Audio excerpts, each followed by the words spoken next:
Sejam bem-vindos a mais um programa A Vida é Assim, que hoje trouxe uma história real, bem legal essas histórias, porque fazem a gente entender que a vida é assim e que a gente não sofre sozinho. Todo mundo tem os mesmos problemas, passamos pelas mesmas coisas, né? E muitas vezes achamos que estamos sozinhos ou que não vamos superar uma situação como essa que o seu Marcelino Nascimento vem contar hoje pra gente. Ele tem 57 anos, 2 filhos, hoje ele é repositor de bebidas em atacado e passou por uma situação, passou e superou o câncer. Então hoje ele vem contar como tudo isso aconteceu. Seu Marcelino, gratidão por estar aqui compartilhando essa história, viu? Com certeza, acho que é um momento muito importante na vida. Eu falo sempre que tudo na vida não é só pedir, mas também agradecer. O grande mal da humanidade hoje é falta de gratidão. Ela esquece de agradecer por aquilo que ela já tem recebido há tempos, né? Então hoje para mim é um momento de retribuir aos anjos sem asas, né? Os anjos sem asas para mim são todas aquelas pessoas que durante esse processo me ajudou a alcançar a vitória, que seria a cura do câncer nos ossos, que aconteceu há 7 anos atrás. Nossa, então é bom uma entrevista de assim, porque ele é fácil, já fala tudo, já, que bom, muito bom. Então vamos lá, foi câncer nos ossos que você teve? Câncer nos ossos. Há quantos anos? Há 7 anos atrás. Que você eu tive descobriu? um mieloma múltiplo, né? Eu tive um período assim de dores, mas não sabia o que estava acontecendo. Procurei médicos e os médicos diziam que eu estava com problema cardíaco, porque a minha pressão estava descompensando muito. Quando fiz os primeiros diagnósticos, realmente constatou que havia uma descompensação, mas não era cardíaca. Depois começou a aparecer refluxos. E aí o médico cardiologista achou por bem me encaminhar para o gastro. Fui para o gastro realmente me encaminhou para fazer o exame de endoscopia, descobriu que realmente tinha hérnia de hiato, meu hiato estava com problema e teria que passar por cirurgia. Como chama? Dá problema? Hérnia de hiato. Hérnia de hiato? No esôfago, né? E aí constatou-se que eu precisaria passar por um processo cirúrgico. Mas não podia porque tinha uma bactéria. Então eu tinha que eliminar essa bactéria, passar por um período de 6 meses de espera, para daí então fazer a cirurgia. Você tinha convênio? Tinha. Nesse tempo eu tinha convênio, trabalhava numa construtora em Campos do Jordão, e o convênio era muito bom, isso me ajudou bastante. Aí, como a gente estava acompanhando, mas eu via que eu não conseguia resultado, tomando medicações fortes, né, como o omeprazol e outros, que para aliviar a dor no peito e tentar diminuir o problema da descompensação da pressão. Passado um período... Então até então era só dor no peito? Era só alguma dor, um mal-estar, desconforto, às vezes um surto de querer desmaiar por causa da pressão subir muito, né? Nem passou pela tua cabeça que era câncer? Não havia como pensar que era um câncer. Até porque tudo que se indicava que era um problema gástrico. Até aí eu achava que era gástrico. Mas aí eu comecei a me incomodar, que eu senti que estava tendo uma deformidade óssea aqui, no peito, no tórax, né? Comecei a sentir que tinha alguma coisa incomodando aqui. E quando eu comentei com o médico, ele disse assim, não, isso aí é só um abscesso ósseo, alguma coisa normal, não tem nada a ver, não. Aí eu fiquei tranquilo, estou sendo diagnosticado, estou sendo caminhado para a cura, né? Eu fiquei tranquilo. Mas aí, numa semana que eu estava em Campos do Jordão, eu fiz alguns esforços físicos além do normal, em casa, né? A gente em casa, a gente gosta de mexer com cozinha, né? E eu fui fazer uma balinha de coco, né? Naquelas artesanais, e senti uma dor do lado esquerdo, na clavícula esquerda. Mas achei que era só uma pré-exposição minha. Parei de fazer a bala, perdi a receita, né? Naquele dia não mexi com mais nada. E quando foi no dia 2 de novembro, da época de 2012, eu fui para São Paulo passear. Fui passear, aproveitar o meu feriado.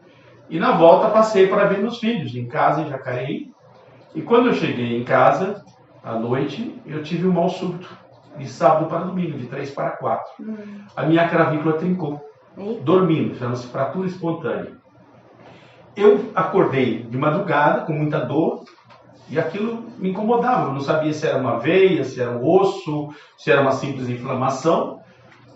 Tomei um banho, me troquei com uma dor insuportável, mas mesmo assim me empenhei de me ir ao médico. Domingo de manhã, chegando ao médico, ele avaliou, fez as primeiras avaliações e falou, vamos ter que esperar o ortopedista porque é o osso. Eu falei, meu doutor, osso? Eu estava dormindo. Ele falou, não, isso acontece. Poucos casos, mas a fratura espontânea é possível. Você deve estar com alguma delimitação nos ossos. Aí a gente pensa, osteoporose, que é uma coisa que a pode primeira acontecer. coisa que poderia acontecer. Aí quando o ortopedista chegou, já havia uma primeira chapa tirada da clavícula. Ele olhou e ele me surpreendeu com a forma tranquila que ele me falou, mas com tristeza. Ele falou, se você tivesse apenas trincado, até essa frase eu não esqueço, os ossos, a clavícula, eu ficaria contente, mas é um pouquinho mais sério. Aquilo me deixou assustado. Falei, mas doutor, o que poderia ser mais sério do que trincar? O médico dando a notícia assim. Ai, gente. Que me atendeu. Ele colocou a chapa, né, no visor e mostrou para mim que havia uma mancha branca aqui. Eu falei, mas o que é isso? Ele falou, isso é um nódulo. Bom, se é nódulo, eu tenho um pouco de instrução nessa área, porque eu tive um irmão que faleceu com 30 anos de câncer. De câncer também, mas de outra parte. Então aquilo já me deixou assim atento. Bom, se fosse nódulo, não traria ruptura. O nódulo ele comprime, mas ele não traz estrago. Ele traz problemas. Eu falei, não é nódulo, né? Ele falou, não, realmente já não é mais nódulo. Isso aí é um câncer. Você está com câncer. Assim, na lata? Na lata. Ai, aquilo gente. ali, vamos dizer assim, me tirou o chão. Né? Você estava sozinho no dia? Estava sozinho, fui sozinho. Nossa. Aquilo me tirou Mas o chão. a sua família, você era casado na época? Eu não, eu já tinha separado. Então você não tinha ninguém. Não, mas eu ficava na casa dos meus filhos com a minha E a sua esposa. família sabia que você estava nesse processo de descobrir o que estava acontecendo com você? Sabia. Eu estava sendo acompanhado por vários médicos aqui de Jacareí, de São José. E aí o que aconteceu? Eu falei, poxa vida, câncer agora, no momento... Com 50, né? Tava com 50, e eu ia fazer 50, né? Aí estava com 49 e alguma coisa. Chegando no 50. Um mês antes. Não era 50 ainda, gente. Era quase. Quase. Aí o que aconteceu? Ele falou, olha, você tem mais um lugar que você está com dor, que você está com problema. Eu falei, doutor, eu estou tendo muitos problemas de pressão alta, tenho sentido refluxos constantes na alimentação. Ele falou assim, mas tem mais algum lugar que você sente alguma coisa, incomoda? Aí eu falei para ele do tórax. Falei, tórax, eu tenho um ossinho aqui que está me incomodando. Quando ele olhou, ele balançou a cabeça e falou assim, vamos ter que correr com você. É grave. Ai, gente, aí ele falou assim, não se preocupe que nós temos uma equipe médica que se reúne toda terça-feira, nós vamos discutir o seu problema. Mas eu já vou te encaminhar para outro médico, que é amigo meu, e esse médico vai dar o start, continuação ao seu tratamento. Que eu não posso fazer mais nada. A única coisa que eu vou fazer, vou te dar uma medicação, mandar você usar uma tipóia, né, para já evitar movimento com esse braço até que colhe a clavícula no lugar. E com essa medicação ele vai neutralizar a ação do câncer. Não vai impedir o câncer, mas vai neutralizar. Então ele não vai avançar, mas ele vai ficar, vamos dizer assim... estagnado. Vamos dizer, estacionado, né? Aí ele falou, tudo bem. Aí me deu já a licença primeira de alguns dias de trabalho e já me deu uma guia para fazer uma tomografia torácica, para ver a clavícula e o tórax, como é que está aí nos ossos. Quando eu fiz a tomografia do tórax e da clavícula, aí constatou-se que eu tinha um tumor na clavícula, que estava se recuperando da rachadura, do ter quebrado, e ao mesmo tempo eu tinha um tumor de mais ou menos 6 milímetros no tórax. Né? Aquilo me deixou realmente fora de órbita. Eu falei, e agora? O que eu faço? Aí estive com um onco-ortopedista em Jacareí, muito bom, e esse onco-ortopedista já tinha conversado com o médico que me atendeu. Tudo assim, uma escala de pessoas se interagindo, se ligando, reunindo, conversando tudo sobre a minha pessoa. Eu não estava sabendo e eles já estavam tudo dando passos à frente. Preocupado comigo. E achei interessante que daí, depois, quando eu estive com o Dr. Marco Mercadante, ele já sabia do meu caso e já tinha tomado a frente de saber o que fazer. E aí me encaminhou, no caso, para um cirurgião torácico. Quando ele veio, ele falou, constatado, então vamos ao cirurgião torácico. Quando eu fui para o cirurgião torácico, ele já mandou para mim fazer um outro exame que chegaria ao mesmo tempo da consulta. Para fazer já uma consulta mais completa. Aí eu fiz o que eles chamam de cintilografia. A cintilografia óssea é um exame que vai verificar todos os seus ossos, aonde estão os pontos de contaminação.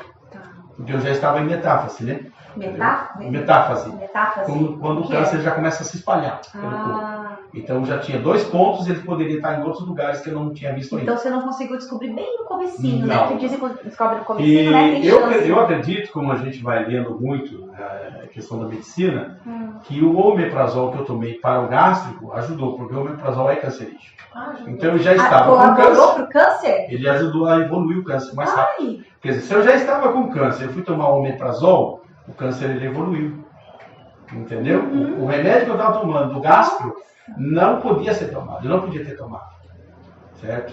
Porque se eu já estava em processo de câncer, ele evoluiu. Pode estudar sobre o omeprazol, até teve uma suspeita de ser suspenso sobre isso. Que o omeprazol não é legal. Ele, para quem tem câncer, não. Puxa. Aí, o que aconteceu? Quando eu cheguei no Gustavo Bandeira, que é o doutor onco-ortopedista, muito Bandeira, ortopedista? Não, esse é o cirurgião torácico. Tá. O onco-ortopedista é Marco Mercadante, né? Tá, então você foi atendido por qual médico? O primeiro médico eu não lembro, que foi... Mas esse nome que você falou aí? Esse Marco Mercadante. Marco Mercadante. Que é onco-ortopedista. Onco-ortopedista. O doutor Gustavo Bandeira é cirurgião torácico. Tá. E ele então viu a cintilografia, e aí nós tivemos uma surpresa maior ainda. Tinha mais 2 tumores. Isso é já não eram 2, já era 4. Eu me lembro quando fui fazer a cintilografia, a técnica que me colocou na máquina, eu fazia, né, ver todo o conjunto, que no computador vendo tudo, né? À medida que ela foi analisando meus ossos, ela ficou assim, o senhor sabe o que o senhor tem? Eu falei, isso é mortalidade. Ela falou assim, mas em que gravidade? Eu falei, a gravidade é uma só. Eu tenho e não sei o que vai ser possível fazer. Então, eu tenho que ficar tranquilo. E você ficou tranquilo? Depois da primeira semana, da primeira semana que eu descobri, eu fiquei. Na primeira semana eu fiquei muito angustiado. Eu achei que eu ia embora. Chegou a minha hora. Pagar meus pecados e ir embora. Né? Pensei assim, mas quando passou uma semana, 2, à medida que eu vi que a própria clavícula estava se recuperando, que eu ia voltando a ter os movimentos normais, que estava tendo um controle sobre o meu emocional, eu percebi que havia uma chance. Quando eu conversei com o Dr. Gustavo Bandeira, ele foi muito bom nesse sentido, porque ele me disse, você tem cura. Eu falei, tem? Ele falou, tem. Sério? Pode ficar tranquilo, que nós vamos deixar você novinho. É mesmo. Aí eu falei, então tá, doutor, se o senhor está falando, eu acredito. Mas o que vai acontecer comigo? Aí é a história. Você possivelmente terá que passar por uma cirurgião torácica para extrair esse nódulo, esse tumor, que não é nódulo, é tumor. O nódulo é o benigno, né? O tumor é o maligno. Para extrair, e daí vai depender da sua recuperação. Eu falei, mas e aí? Ele falou, só tem uma coisa. Essa cirurgia é de alto risco. Porque nós vamos mexer no ponto nevrálgico seu mais sério, que é onde estão todas as artérias. Ali é a ligação do coração, passa tudo ali. Um erro é fatal. Então, você tem toda a chance de ficar curado, mas pode... Está sujeito a acontecer. Então, você tem que estar preparado para tudo. E aí nós marcamos... O risco era falecer, não era ficar... Não é ficar com sequela, porque mexeu aqui nessa área vascular, é simplesmente esperar o pior. Entendi. Pior modo de dizer, né? Depende da maneira como quem vê a morte, né? Exatamente. Eu não vejo a morte como um negócio mal, mas... Ninguém está querendo morrer ainda, né? Eu não tenho essa. Então, aí, quando fiz os exames todos, ele falou assim, agora nós precisamos passar você por uma biópsia para constatar a gravidade, o grau da doença, né? Porque os exames até ali já tinham demonstrado que eu tinha 4 tumores, mas ele ia mexer no tórax, porque o tórax era um tumor agressivo. Os outros 3, inclusive da clavícula, ele desapareceu com a medicação antibiótica. E os outros 2 poderiam ser que também com o antibiótico pudesse anular. Embora ele estivesse lá, mas estava quieto. Né? Então, o que estava preocupando é que o tórax continuava. Né? Então, ele falou, vamos fazer então agora a biópsia. Aí, no dia 12 de 12 de 2012, Eita! Eu fiz a biópsia, né, no Santos Dumont. E o doutor Gustavo, ele fez a biópsia em mim, tirou alguns filamentos. E no dia 20 foi constatado, realmente você tem um câncer nessa situação. E agora vamos para o que fazer. O primeiro projeto seria fazer uma cirurgia de extração, mas acharam que a extração, por ser muito risco, não seria aconselhada no momento. Então, conciliando com outros médicos, eles chegaram à conclusão de fazer comigo um tratamento quimioterápico e depois ver o que fazer no processo seguinte. Foram 4 meses de quimioterapia, né? Então, toda sexta-feira, eu ia no Hemocentro ali de São José e fazia a quimioterapia. Como é essa quimioterapia? Como é a quimioterapia? A quimioterapia é a base de medicações muito fortes, intravenosas. Eles aplicam na veia, vão procurar uma veia sua que esteja boa, vai colocar a agulhinha ali e você vai ficar 2 horas, 3, 4 horas recebendo medicação. Depois desse período de medicação, são várias medicações que são, como que eu ia falar? Por isso que é quimioterapia, um conjunto, né? Um coquetel que fala, né? De remédios. E aí você vai recebendo aquilo e aquilo vai entrando na tua corrente sanguínea, né? Para trabalhar. Por quê? O que é a quimioterapia? É uma forma de você eliminar as células cancerígenas. Mas para você matar a célula cancerígena, você mata muita coisa boa. É isso que eu tô falando. O grande problema... Não, a quimioterapia não consegue fazer isso. Não. Ela vai trazer danos. Danos terríveis, tá? Tanto é que eu tentei continuar trabalhando, porque assim, eu comecei a tratar no dia para valer, depois que eu me apresentei ao médico Dr. Evandro no Hemocentro, no dia 26 de janeiro, véspera do meu aniversário. Primeira sessão de quimioterapia, presente de aniversário com 50 anos. Né? Aí eu fiz 50 anos. A primeira sessão de quimioterapia. E esses anjos de Deus maravilhosos, que são as enfermeiras do Hemocentro, que merecem todo o aplauso, porque são pessoas de uma paciência, de uma docilidade. As médicas eram pessoas de uma docilidade incrível, que faz você ter uma aura melhor. Que naquele momento você está assim frustrado, você está sem vida. E eles se dão vida, porque eles se dedicam, eles se empenham, e você vai se sentindo motivado. E aí a gente começou a ter um processo muito legal de conversar, de pegar amizade, e aí isso torna o tratamento mais leve, sabe? E a gente brincava muito, dava risada. No meio de uma situação dessa, eu encontrava motivo para sorrir. Eu acho que sempre tem motivos para sorrir. Sempre tem. Né? E eu conseguia. E aí a gente foi. Só que, assim, acabava a sessão de quimioterapia, eu ia para casa. Até chegar em casa era uma maravilha. Não sentia nada. O problema era depois que deitava pelo menos meia hora. É isso que eu quero saber de muito você, sério. Como que é o pós, né? O pós é 4 horas aí de químio, mas já, porque tem mais um recadinho para vocês. Já pensou em investir o seu tempo e dinheiro estudando inglês e mesmo dando o seu melhor, no final não conquistar o domínio do idioma? Como você se sentiria? E se você pudesse, então, estudar com a garantia do resultado? Não seria bom? Na Influx é assim. A Influx garante em contrato o domínio do seu inglês em 2 anos e meio. E tudo com resultado comprovado pelo TOEIC, uma certificação internacional reconhecida no mundo todo.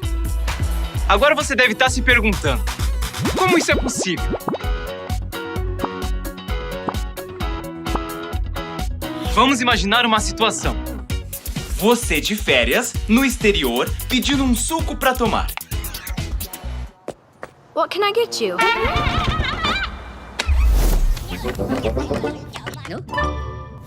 I want Jesus leave. Sabe por que muitas vezes as pessoas cometem erros como esse? Ou travam na hora de falar inglês? Porque estudam com métodos tradicionais, em que aprendem um monte de palavras soltas e na hora de juntar, tudo complica. Ou eles demoram para formar a frase, ou ela sai errada, ou pior, nem sai. Agora vamos ver a forma correta de responder essa pergunta? What can I get you?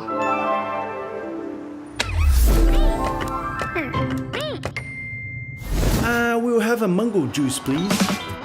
Viu a diferença? Na primeira situação, a frase foi formada ao pé da letra. Já na segunda, a resposta foi pensada em inglês, com a ajuda dos chunks. Os chunks são blocos de linguagem. São as combinações de palavras mais utilizadas por um nativo da língua. Com os chunks, você aprende a pensar em inglês de uma forma rápida e correta. E esse é apenas um dos diferenciais do método Influx que acelera o seu aprendizado. É com esse método que a Influx garante em contrato o domínio do seu inglês em 2 anos e meio. Venha para a Influx! Influx. Bom, é isso que eu quero saber então. Depois da química, quais são as reações? Há muitas, em cada pessoa há uma maneira de reagir. Por quê? No meu caso, eu tive a sorte de ter uma medicação nova no mercado, na época, em 2013, que ela estava sendo experimentada no Brasil, mas já aprovada nos Estados Unidos e em outros países. O que acontece? Essa medicação estava sendo usada há pouco tempo no Brasil. E ela não dava os efeitos colaterais que, costumamente, os remédios do SUS dão. Que é o que? Queda de cabelo, náuseas frequente e tal. Se bem que você toma medicações fortíssimas para evitar náusea, né? Mas a médica explicou, você não vai ter náusea se tiver muito baixa. E você também não vai ter problema de perda de cabelo, nada. Os pelos vão ser mantidos normais, pelo menos nessa primeira fase de 4 meses. Né? E realmente, durante 4 meses, o que eu tinha? Fazia 4 horas de sessão, ia para casa, até chegar em casa, em torno de 1 hora até chegar em casa, tudo tranquilo. Mas depois que eu deitava um pouquinho, começava a tontura. Para me levantar, eu tinha que me apoiar nas paredes, ter alguém, tomar banho com porta aberta, porque havia risco de queda muito iminente, porque a gente ficava totalmente despreparado. Sabe? A cabeça ficava tonta, o seu estado de humor era péssimo, né? Você tem um problema sério que quem não é bipolar acaba ficando, pelo menos durante o período de tratamento. Ele mexe muito com o seu emocional. Eu não cheguei a ter depressão grave nessa primeira fase, mas eu já vi muita gente ter muita depressão e na depressão se entregar e não ser perseverante no tratamento. Isso é muito sério, sabe? Então, assim, eu vou entrar numa segunda parte depois sobre a transplante, e você vai entender que eu estou deixando algumas coisas para depois, que ela realmente faz parte do processo maior. Mas nesse primeiro instante, o que valeu para mim? Afastado, tive que me afastar, não aguentei trabalhar, não tenho condições de trabalhar. Porque assim, sexta-feira eu passava mal à noite, mas sábado eu estava ótimo. Sábado eu estava bem, domingo eu estava bem. Quando chegava na segunda-feira, eu subia para Campos do Jordão para trabalhar, eu realmente começava a ter crises, sabe, de tontura, de mal-estar, mas não chegava a ser ânsias, mal-estar, não conseguia, febre subia, aumentava a febre, desconforto, sabe, a presença das pessoas me incomodava, parece que sabe, aquilo me trazia uma aflição, e aí eu pedia para ir embora, não tinha jeito de trabalhar, aí pedi, afastei, quando eu me afastei, eu fiquei mais tranquilo, era só em casa e médico, mas é um período muito triste, porque você se anula, você não consegue fazer nada. Você não se alimenta direito porque a comida perde sabor, sabe? Você não tem aquele gosto de dizer assim, estou comendo uma fruta. A fruta parece que vira isopor, sabe? O remédio, ele tira o sabor da comida. O cheiro incomoda, sabe? Você sente o cheiro e já não quer comer. E eu sempre gostei de comer bem, então eu senti o cheiro da comida e já não tinha fome. Então isso foi um processo de mais ou menos 4 meses. Sendo que eram 4, assim, a gente fazia ciclos que falava, né? Fazia 4 semanas de tratamento e uma de descanso. Essa uma de descanso era uma avaliação que a médica fazia com vários exames para ver até onde que a quimioterapia estava agindo, se precisava aumentar a dosagem da medicação ou diminuir. Aí era um processo que ia interagindo. Depois de 5 meses de tratamento de fato, a responsável, a doutora Leira, que é responsável pelo meu tratamento, a médica-chefe, ela achou por bem me encaminhar para São Paulo para transplante de medula. Aí vem a fase mais difícil, que exige tudo da gente e de quem estiver ao lado. É a fase crítica. Eu não conhecia até então transplante de medula. Achava que era uma operação, não é uma cirurgia, é um procedimento que eles falam, né? E achei interessante que quando eu fui conversar com o Dr. Frederico Dulli, no Hospital Charles Miller, na Rua Silvia, em São Paulo, marquei uma entrevista com ele mais ou menos em agosto, se não me engano. Quando eu conversei com ele, um senhor de 40 anos de médico, você faz ideia, né? E um homem maravilhoso, ele me perguntou 3 coisas na entrevista, que eu não vou esquecer nunca. 3 coisas muito importantes. Primeira coisa, você acredita em algo ou em alguém superior a você? Eu falei, sim, eu acredito em Deus. Eu falei, tá bom, se apoie em Deus então. Segundo, você gosta de viver? Eu falei, eu amo a vida é maravilhosa. Eu já passei muitas lutas, mas a vida é linda. Ele falou, então você já ganhou 2 pontos comigo. Se no terceiro você passar, eu faço o transplante de você. Aí eu falei, então o senhor vai fazer. Ele falou, por quê? Porque pode fazer. Ele falou, você é perseverante e persistente? Eu falei, eu vim aqui para vencer. E eu vou, fale o que quiser, eu vou até o fim. Falei, que for preciso fazer, eu vou fazer, já estou aqui. Sim. Eu não tenho nada a perder, Sim. só tenho a ganhar. Sim. Aí ele falou, então tá bom. Aí ele explicou para mim, na época, falou, olha, eu já fiz 500 transplantes autólogo, que eu vou explicar para você o que é autólogo e alógico, que são 2 tipos de transplante de medula. O autólogo é quando eu recebo uma medula nova de mim para mim mesmo. Eu sou o meu doador, eu não preciso de doador. E o alógico é quando eu preciso de um doador. Então aí é 1 em 100 mil, que é compatível. Nossa. E ainda existe 25% de rejeição, Nossa. o alógico. O autólogo não tem rejeição. Porque é seu mesmo. Então você não tem rejeição. Só que o procedimento você vai sofrer sozinho. Quando você está no alógico, o parceiro que vai doar vai sofrer junto com você. Agora, nesse caso, você vai sofrer tudo 2 vezes. Né? Caramba. Então aí começou todo um processo. Mas é interessante que isso não me tirou a motivação. Porque, então eu vou entrar agora no sonho.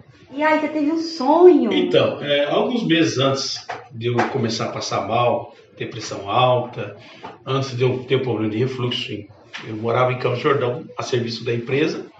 Antes de eu ter tudo isso, eu tive um sonho na madrugada. Num desses sonhos, eu lembro perfeitamente que eu estava deitado numa cama, cadavérica, praticamente podre. E no sonho eu me vi assim, cheio de úlceras no corpo, sabe, destruído numa cama assim. E tinha um ser de branco do lado, reluzente, do lado. E ele dizia para mim assim, você vai passar por isso, mas não é para morte. É para aperfeiçoamento. Você ouvia assim nitidamente? Nitidamente. Eu acordei umas 3 horas da madrugada e eu fiquei com aquilo na cabeça, mas tinha alguém aqui no quarto? Não tinha. Mas parece que não estava dormindo. Mas você já tinha mas não parecia. sonhos assim? Não. Desse jeito não. E com essa força não.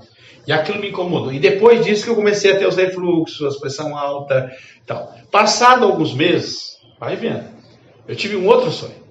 Eu estava novamente deitado numa cama e uma pessoa de terno branco olhou para mim e disse assim, chegou a sua hora. Eu falei, vou morrer. Se o outro sonho falou de uma doença que eu ia passar, agora diz que eu não ia morrer. Agora esse falou que chegou a minha hora, chegou a hora do quê? Eu falei, mas será que chegou a hora da doença? E eu fiquei com aquilo na cabeça. E foi justamente depois desse sonho segundo, do homem de branco e terno, que eu comecei a descobrir o câncer. Sabe? Mas o que... E quando deu o insight, nossa, já tinha sonhado. E aí, então, quando o médico falou para mim que eu tinha na descoberta do câncer, eu deixei claro para ele, eu tenho força, eu vou conseguir. E eu falei, eu sei que eu tenho que passar por isso. E eu me coloquei na posição de força. Sim. Eu falei, agora eu sei que é uma experiência que eu tenho que passar. Então eu sei que eu vou vencer, porque Deus já me mostrou a vitória. Eu vou ter que passar um processo de purificação, de aperfeiçoamento. Então quando eu assumi essa posição, foi onde que eu levantei o astral. Sim. Eu não via como um problema. Olha, fica arrepiada, gente. Eu via que era uma oportunidade de eu aprender alguma coisa na vida. Claro. Eu falei, é Deus querendo me ensinar alguma coisa. Então te ensine, vamos seguir. Ai, meu Deus. E aí então fui para um tratamento em São Paulo. Eu fiz o meu tratamento de preparação para o transplante de medula no Charles Miller, na Rua Silvia, ali com o Dr. Frederico Dulli, doutora Rosaura. Tinha lá umas assistentes maravilhosas, Adriana, Marcela, um grupo muito bacana. E eu ficava no flat. Eu nunca tinha visto esse sistema de tratamento que é muito comum nos Estados Unidos, não aqui no Brasil. Eu ficava alojado num flat a 10 minutos do hospital. Então eu vinha para o hospital só para fazer a medicação e voltava para o flat. Ali eu tinha uma acomodação muito boa, né? Muito bem feita. E lembro até de São Paulo, que era o zelador, uma pessoa muito carismática, muito boa com a gente. E eu tinha que levar uma pessoa comigo. Eu falo, os anjos tiveram que estar do meu lado, os anjos sem asas, né? E aí é a hora que eu falo para você, você precisa da família. E eu tive um irmão que estava, graças a Deus, liberado de trabalho e se ofereceu a ficar por um tempo indeterminado comigo. Depois tive alguns cooperadores de São Paulo, de Guarulhos, mas precisamente de um movimento evangélico, que se associaram numa missão de me ajudar. Então eu tinha que ter um acompanhante 24 horas por dia. Eu não podia lavar, passar e cozinhar, isso era serviço do acompanhante. Ele tinha que limpar o quarto, e tudo que ele fizesse de limpeza, higienização, tinha que ser feito enquanto eu estava fazendo medicação, não podia ser feito na minha presença. Vários tipos de produtos químicos não podiam ser usados, porque ele trazia alguns mal-estar, né? E eu fazia de manhã 2 horas de medicação e à tarde outras 2 horas. Nossa. Né? Eu me lembro uma semana que foi a preparação para secar a medula. O que acontece? A medula... Essa sessão em São Paulo não era a medula, não era o transplante de medula ainda. Não, essa já era. Já era. Já Aí tinha você passado fez... a primeira fase. E qual você fez? Você fez de você para você Autônomo. mesmo? Sistema autônomo, que ele Tá. tem para mim mesmo. Tá. O que acontece? Ele tem que secar a sua medula. Matar todas as células. E nesse matar todas as células, aí sim, cai todo o cabelo, todos os Porque pelos. mata até as boas, né? Mata tudo. Mata tudo. E você fica 100% imune. Caramba. Sem imunidade nenhuma. Ou seja, qualquer coisa pode te levar. Você não pode correr Pegar risco uma gripe, de pegar... nada. A gripe não pode nem chegar perto. É. Se ela chegar perto, você tem que tomar cuidado. Porque eu me lembro que eu andava por São Paulo com máscara. Nunca imaginei que hoje todo mundo usa máscara, né? Eu usei máscara 7 anos atrás e era um incômodo na época. E eu tinha que usar não por causa dos outros, por causa de mim. Porque Você não se podia pegar nada. alguém me passasse alguma coisa, eu tinha que andar em pleno calor de 35 graus, 40 graus em São Paulo, de calça comprida, de tênis, de camisa de manga comprida, de chapéu, com bronzeador, com óculos escuro, entende? Quer dizer, e todo sem pelo. Sabe? Parecia um zumbi. Eu falo assim que, como eu era gordinho, né? Sempre fui. Eu falo que eu parecia aquele professor lá, o professor Chico da família Adams. Sabe? De tão feio que eu fiquei. Sabe? Porque o professor Chico da família Adams não tem pelos, pode ver. Ele é liso. Então eu falei, tão feio que eu fiquei. Eu falei, gente, eu tô parecendo... Eu falei, inclusive, eu tenho foto assim, mas não bem caracterizada, porque eu escondi um pouco, porque era muito feio demais. Sabe? A gente se olha assim no espelho, a gente parece estar vendo um fantasma. E a gente não se sente bem. Não se sente. A alimentação, por mais que fosse caprichado, eu lembro que meu irmão fazia muito bem. E eu chegava na hora de comer, eu tinha sentido o cheiro da comida quando estava fazendo, eu já não tinha vontade de comer. Então eu fui perdendo muito peso, perdi bastante peso, isso não era bom. Desidratava, porque nem a água para mim tinha gosto. Eu cheguei a comprar várias marcas de água saborizadas para forçar a beber água. E eu nem água conseguia, eu precisava hidratar. E como estava assim, quanto menos eu alimentava e quanto menos eu bebia água, mais soro eu tomava. Quer dizer, estava inchando, né? E isso não é nada bom. Quando você começa a depender tudo de química, você passa a ser realmente uma situação muito ruim. E a médica insistiu comigo, olha, preciso que você recupere peso, mas não dá. Agora, a semana pior para mim, que eu me lembro do transplante de medula, autônomo, foi a semana da medicação para zerar a medula. Eu cheguei a tomar 350 comprimidos por dia. Que isso? Sim. Eu tomava 5 horas da manhã, 5h15, 5h15, 5h meia e 6 horas. Depois, 11, 11h15, 11h30, meio-dia. 17, 17h15, 17h30, 18 horas. 23 horas, 23h15, 23h30 e 24 horas. Em todas as vezes que eu tomava, pelo menos um vidrinho de 50 eu tomava. Era 50 comprimidinhos miudinhos assim, que eu lembro até hoje. Eu tinha que virar de uma vez e tomar com um gole d'água. E não podia deixar voltar, não. Ele tinha que descer. E depois os outros complementares. Eram 350 comprimidos por dia durante uma semana. Meu Deus. O que acontece durante esse período? Esse é o mais trágico de todos. Você... Segura. Espera um pouquinho. Tem um recadinho para você.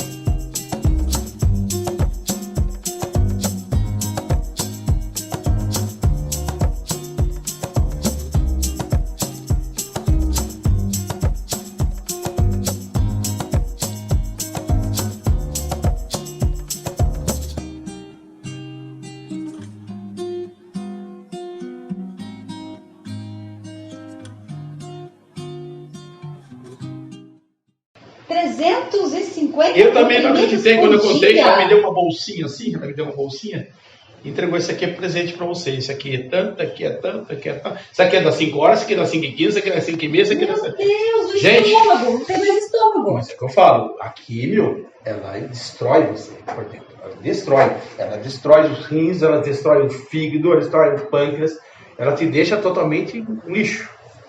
Caramba. Você Bom, pode... E aí, o que você ia falar que eu te interrompi no bloco anterior lá? Então, aí você veja bem a situação. Quando eu tomando essas medicações todas, aí começou o processo de falta de imunidade. O que acontece? Nosso organismo, ele se torna sensível a qualquer coisa, quando ele não tem imunidade. Então você fica podre por dentro. Essa é a palavra, podre. A minha língua esbranquiçou toda cheia de bolha, a boca cheia de bolha, tanto o reto do ânus, como o canal da uretra, todo cheio de ferida. Tem mucosa, né? Onde tiver mucosa, forma feridas. É umas feridas esbranquiçadas, feias e arde. Arde. Você vai urinar, arde. Você vai fazer fezes, arde. E tudo é água. Não tem... A fezes Nada sólido. Tudo líquido. E aquilo vem como calor, quente. É como se você estivesse tomando soda quente. Soda cáustica. E ela passasse por dentro de você e fosse saindo por tudo. Quando eu ia no banheiro, eu saía de lá gritando de dor. Meu irmão ficava sem saber o que fazer. E nessa semana, eu falo pra você que eu falei que eu ia ser persistente, que eu ia ser perseverante. Mas eu não nego. Eu sou fraco como qualquer um outro. Eu, por várias vezes, eu disse, Deus me leva. Não tô aguentando. Sim. Eu cheguei num ponto de sofrimento que eu disse, Deus, chegou. Não vou aguentar. Essa cruz não é pra mim, não. Manda pra outra, porque essa aí vem endereço errado. Eu não vou aguentar. Né? E aí a gente tem a fé em Deus, sabe que muita coisa é do processo da vida, consequência de umas situações de vida do passado, uma família mal cuidada, uma família mal amada. De quando começou os sintomas Sim. até iniciar realmente o tratamento foram quantos meses? Olha, do início da descoberta, que seria praticamente 4 de novembro, né? Que quando eu trinquei a clavícula, né? Isso. Até o início da químio? O início da químio a primeira químio foram 2 meses praticamente. Foi rápido. Porque os médicos que estavam trabalhando a meu favor, vamos dizer, os nossos anjos sem asa, eles tinham uma preocupação comigo. Então eles focaram na minha pessoa e buscaram todas as alternativas rápido. E foram fazendo os encaminhamentos rápidos, entende?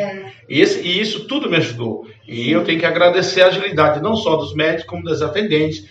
Quando ela dizia, urgente, mas urgente por quê? Câncer. Bom, câncer aonde? Porque depende. Existem câncer que pode esperar. Existem câncer que não dá para esperar. Ele tem que ser urgente. Certo? Aí você fez essa uma semana de 350 comprimidos por dia. Fechou. Aí o que aconteceu? Eu comecei a recuperar-me daí. O que é recuperar? Bom, depois que fez a limpeza do organismo, então agora tem que criar uma medula nova. A medula para o transplante é você que cria ela. Então primeiro você queimou tudo por dentro. Quer dizer, o que tinha de bactéria morreu. Morreu tudo. Certo? Você é ali. Aí, eu no desespero já tinha pedido para Deus levar umas 2, 3 vezes. Deus não te quis lá com ele. Aí ele falou assim, filho, agora não, tá fechado para balança.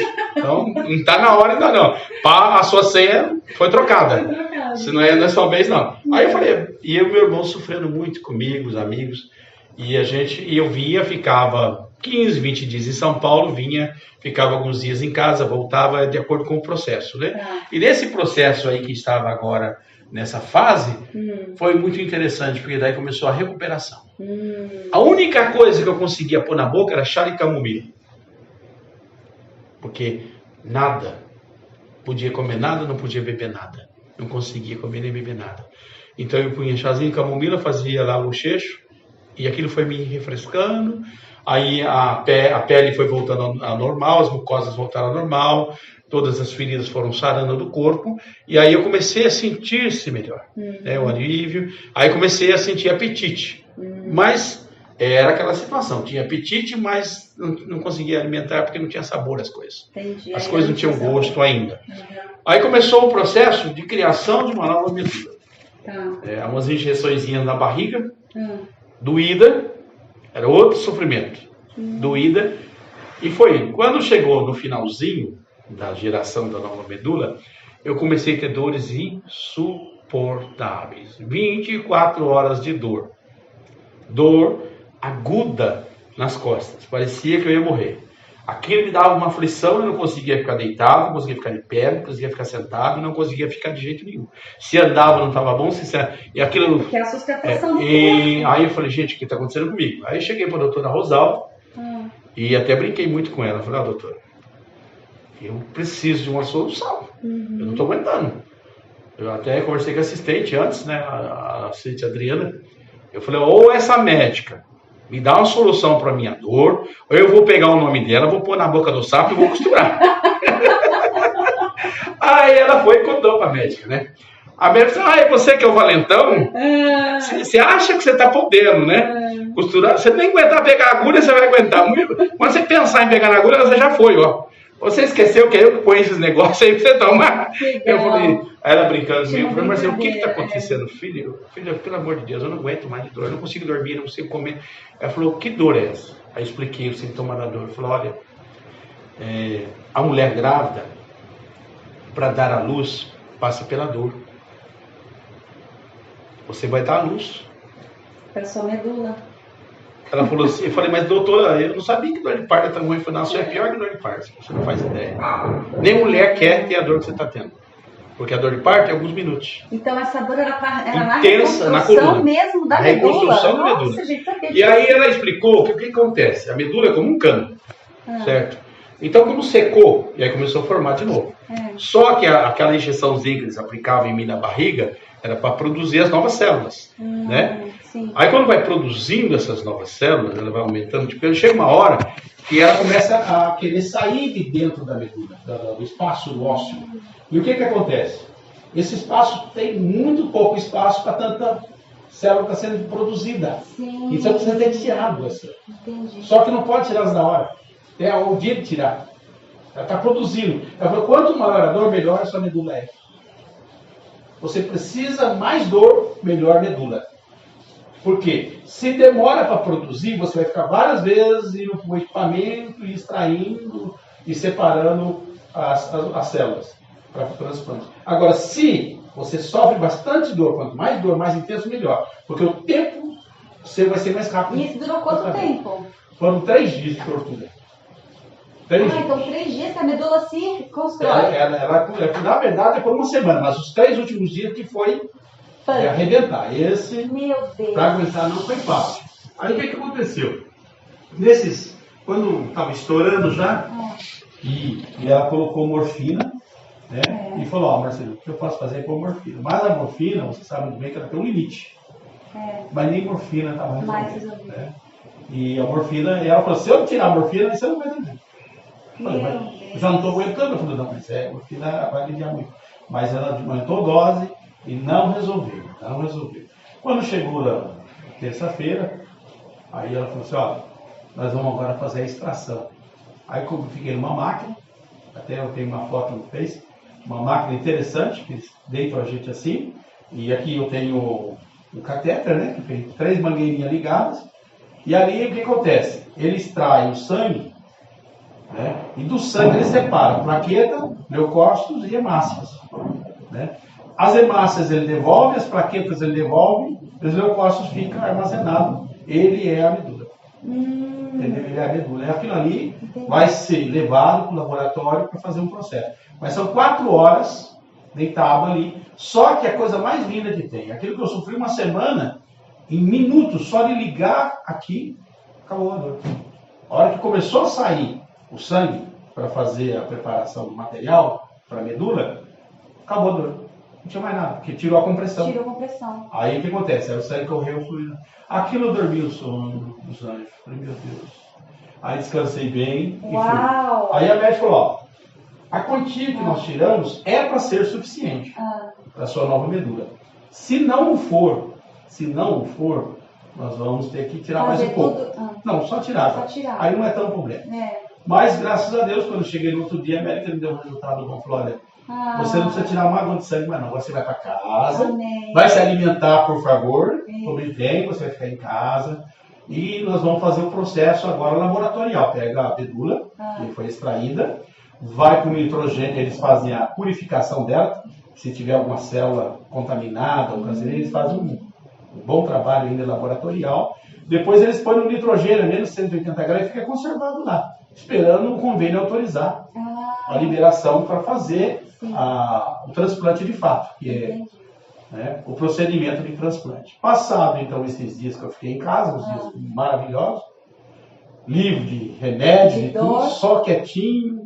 Né? Mas segura aí um pouquinho, seu Marcelino, que eu preciso chamar mais um recadinho aí para você.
Aí você dormiu muito bem, graças a Deus. Revendo a família, junto com os filhos e aguardando a autorização. Assim que veio a autorização, eu voltei para São Paulo e aí começamos então a fazer uma medicação para deixar a medula limpa, para ela receber a nova medula, né?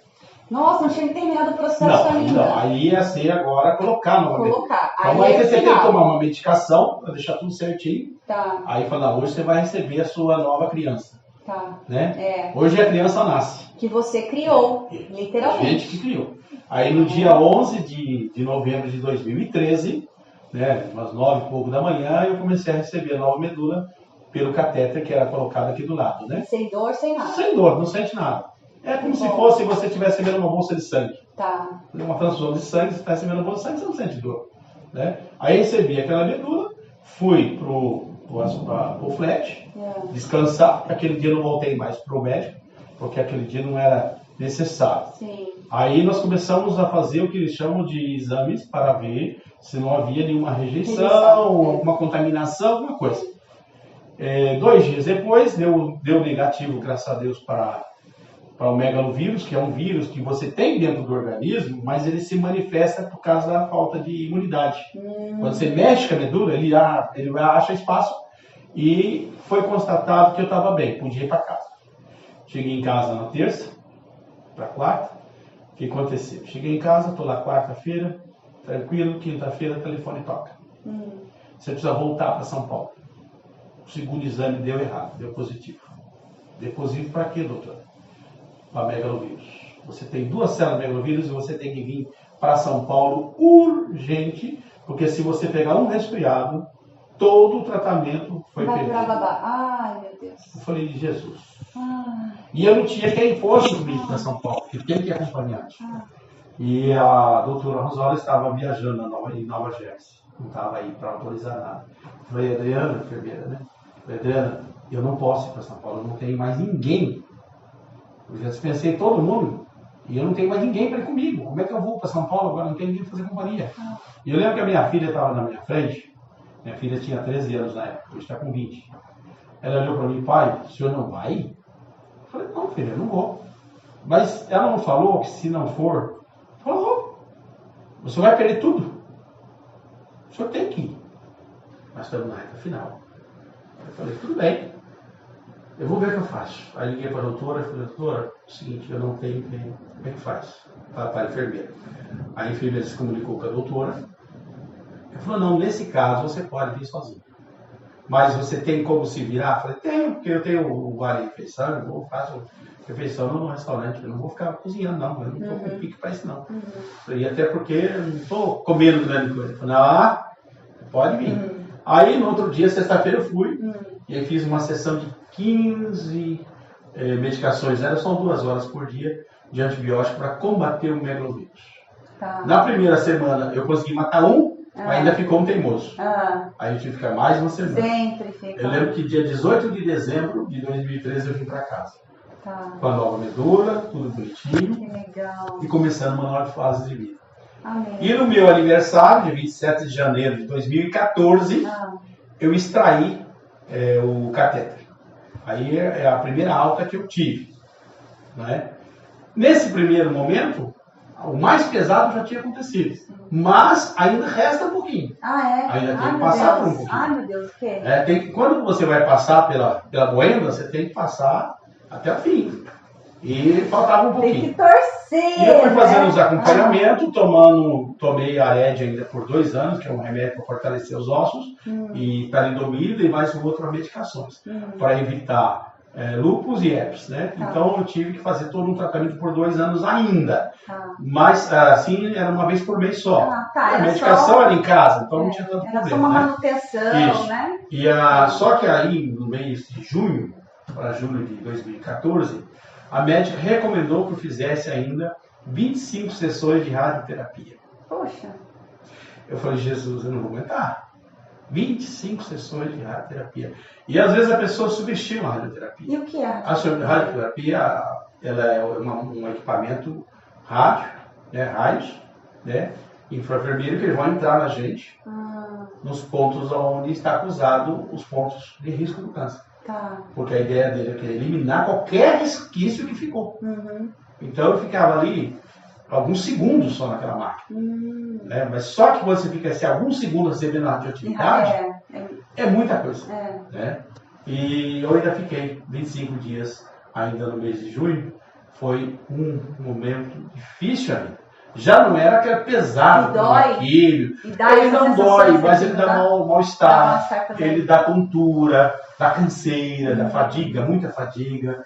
Então é ainda um processo complicado. Mas veja bem, graças a Deus, eu consegui encerrar ali. E depois 2 anos de medicações, mais de uma vez por mês, e os remédios de um dia a dia, e nada assim mais grave. E depois disso, graças a Deus, até aqui se consta, vida normal. Eu estou muito bem. E hoje mais ainda. Então, quanto tempo desde o início até o final? Olha, eu diria que eu terminei em 2015. E de 4 de novembro de 2012 até mais ou menos dezembro de 2015. Tá, 2 anos. Esse seria o fechamento do ciclo. Tá. Bom, para fechar, eu quero entrar nessa situação espiritual e tal. O senhor teve sonho, o senhor acreditou no sonho, persistiu. Claro que em algum momento Deus não aguenta, não vou aguentar, porque somos seres humanos, é normal, né? Com certeza. Aí minha pergunta é o seguinte: você se sentiu merecedor? Você consegue enxergar assim, que você foi merecedor do câncer? Porque você falou que teve uma oportunidade para aprender. Como que você vê isso? Eu acredito que a doença, ela ensina a gente a ser melhor. De alguma forma, ela nos amadurece.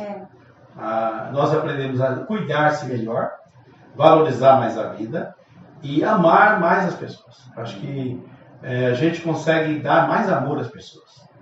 E a gente consegue também a ser menos infantil com a vida. Porque a gente abusa muito, né? A gente joga a vida assim, cai de paraquedas e diz, se chegar lá, amém. E às vezes o paraquedas não abre, né? E nós temos que estar sempre prontos, porque uma hora o paraquedas não abre. E é fato. Mas graças a Deus meu paraquedas abriu. Me lancei, de corpo e alma. Eu acredito assim, sem fé é impossível. E nós não passamos nada que não precisemos passar, não que mereçamos. Eu acho que merecer não é a palavra. Mas assim, nada do que não precisamos. Alguma coisa, algum propósito que eu ainda estou buscando de Deus, né, na minha maneira de ver, tem. Porque eu pedi uma certa feita, não esqueço desse dia, dobrei meu joelho e falei, olha, se não tem propósito na minha vida, me leva. Se eu estou aqui, porque tem propósito. E ainda sem nada, graças a Deus. Então eu penso que há o propósito. Sim. A vida não pode ser sem propósito. Se você perdeu o motivo e a razão de viver, você não tem um porquê nem correr atrás de nada. A doença vem e te leva. E no meu caso, não. Eu persesti porque eu acreditava que existia algo maior para mim.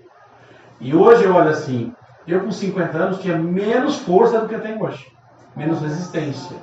E talvez menos sabedoria para lidar com algumas coisas. Você vê, não é só o remédio que salva a pessoa, Não. né? É o que a gente coloca aqui na cabeça, Exatamente. no coração. Nós temos que né? ter uma cabeça tranquila. Eu já vi pessoas se entregarem, Eu já vi sabe? também. E aí entra na bebida, entra nas drogas, e entra em depressão grave, com medicações. Não aceita ser tratado, E né? eu, por exemplo, graças a Deus, eu me lembro que eu conversei com a psicóloga agora no final, que a gente tem que passar, eu dizia a ela que eu não precisei de acompanhamento psicológico. Ela falou assim, poxa, você foi vitorioso? Sim, eu, graças a Deus, eu tive uma boa formação, né? Porque eu falei para você que já dei palestras, né? Eu já fui seminarista, já fui presbítero evangélico, então eu já dei estudos, já dei seminários, de palestras, tudo. Então a gente sempre foi motivador, sabe? Já ajudei a cuidar de idosos, então eu sempre fui uma pessoa motivadora. Certo. Eu não vou levar tristeza para você, eu vou levar esperança. Perfeito. Né? Porque você já está triste, eu vou levar mais tristeza? Então, eu vou levar esperança, porque eu acredito que nós todos temos que passar por alguns processos. Eu chamo isso de processo de aperfeiçoamento e purificação. E eu acredito que eu passei por isso. E hoje você é uma pessoa melhor. Eu acredito que sim, até porque eu acho que sempre somos melhores um dia após o outro. Nós estamos sempre crescendo, né? O ser humano, eu acredito que ele veio para evoluir. Sim, eu também. E durante a vida ele tem um processo evolutivo. Se ele não alcançar essa evolução, alguma coisa está errada. Né? É isso mesmo. Uau, que história, né? E aí eu quero deixar um recadinho aqui nessa câmera para quem está vivenciando o câncer. O que o senhor tem a dizer? Primeira coisa, não seja orgulhoso. O orgulho não leva ninguém a nada. Humildade, acima de tudo. Porque você precisa de todos e de tudo. Todos. Ninguém consegue vencer o câncer sozinho. Primeira coisa, tenha fé em algo ou em alguém e põe essa fé em ação. Movimente ela na tua vida, no seu dia a dia, 24 horas. Se você vacilar em algum momento, não tem problema. Volte, levante de novo, se cair 10 vezes, levante 10 vezes. E seja sempre pronto para estar levantando. Porque a queda é do homem, mas o agir e o levantar é de Deus. Então, por isso a fé. Conte com os amigos, conte com a família, sempre conte a verdade. Uma coisa que eu aprendi a falar com meus filhos desde o primeiro dia que eu descobri o que eu tinha. Tenho isso, existe a possibilidade de eu deixar vocês mais cedo. Agora, pode não acontecer. Então, vai depender de cada um. Eu acredito muito na força interior que há dentro da gente. A força divina, ela vem de fora para dentro e age dentro para fora. Primeiro ela entra em nós e age em nós, ela precisa de nós. Se não tiver essa motivação interna, Deus não faz nada. Deus não opera sem a gente. Ele precisa de nós. Então ele entra, faz a motivação. Então você não perca a esperança. Enquanto houver uma possibilidade, é 1%, então não está dado o decreto ainda. Há uma possibilidade. E entre na guerra acreditando que você vai vencer. Vai chegar estourado. Talvez sem braço, sem perna, não sei. Pode chegar que você passe situações humilhantes. Mas seja humilde, levante sempre. Não desanime e não perca a esperança. E acredite que isso é para o seu bem e para algo melhor. Você está sendo aperfeiçoada para ser melhor e conquistar algo mais. E nada nesta vida é sem propósito. Tudo que a gente passa tem que passar para poder ensinar a terceiros a vencer. Bom, é isso. Eu vou deixar essa reflexão aí, finalizando o programa. Agradeço muito por ter vindo. Obrigada a você que assistiu. Até o próximo programa. Um beijo. Tchau.